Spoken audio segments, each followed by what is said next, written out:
already got an established business and you want to take it to the next level, or maybe you're starting out completely for the beginning and thinking about like, how do I get this to where I want it to be, and like achieve that vision that you should have in your mind for where your business should be in possibly a year, 5 years, 10 years, thinking ahead.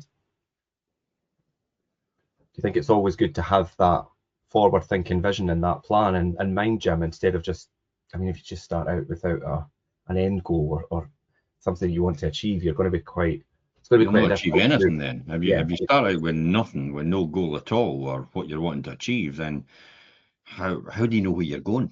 Yeah. It's like saying, I tell you what, I'm going to go out in the, we've all done it, where you go, we're going to go out for the day to your partner, and they go, where are we going to go? And you go, I don't know, where do you think we should go? And then you go back and forward. And then eventually what happens is sometimes it's like, oh, well, we'll just no bother going anywhere then. Mm-hmm. Yeah. Because nobody completely makes a decision. Sometimes it's pedantic, by the way. Yeah. Because it's like, I thought you wanted to go somewhere. It's like, so where do you want to go? Well, where do you want to go? But you're the one that wanted to go somewhere. Does that sound familiar? Yes. I think we've all been there. You wanted to go out. Why am I then deciding where we're going if you were the one that wanted to go out? Surely you had an idea. Yeah, I'm sure everybody's very familiar with that scenario. That's maybe another one called relationships. That will be a really interesting one, actually. Yeah, I mean,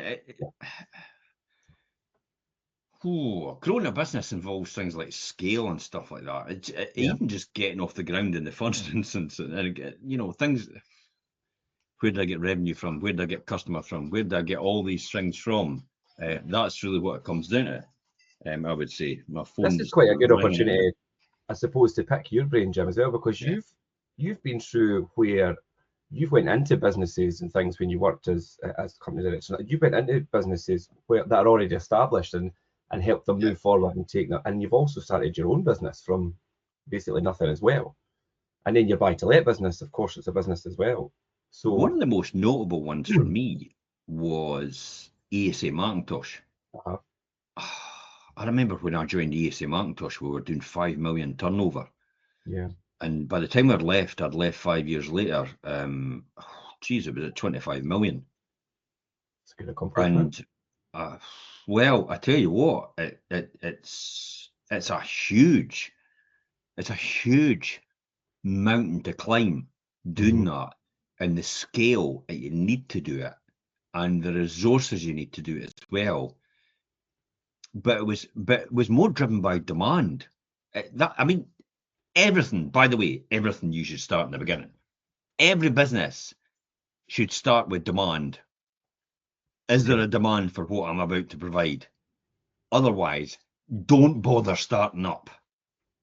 Yeah, because if you're going to put out a product or something and there's not a demand from people for it, then...